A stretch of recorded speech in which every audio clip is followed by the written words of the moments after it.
Hey, all, this is Keith with the Common Sense Practical Prepper podcast. This is your 1-minute survival tip for February 1st, 2025.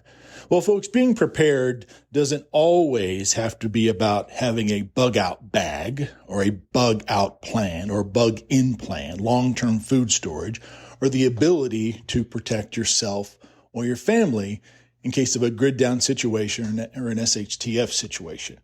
We're all well aware that in the last several days, the two aviation accidents we've had, one outside of Washington, D.C. and one outside of Philadelphia, 72, 74 lives, I think, total were gone in an instant.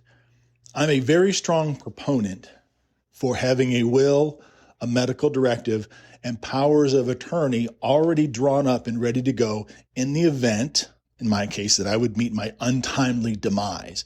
I think it is very important to have things organized that when your family is going through the grieving process, that you try to make it as easy as possible.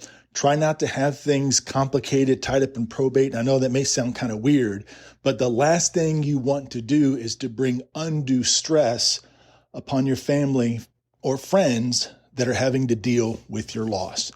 So it doesn't cost very much. There's some attorneys that do it for very low cost. You have certainly places that can do that online. I know this is kind of an exit, a bit of a different approach than I normally take in my podcast. But I think for peace of mind, which is why I do a lot of my preps, it's knowing that in the event something happens, that I will be prepared.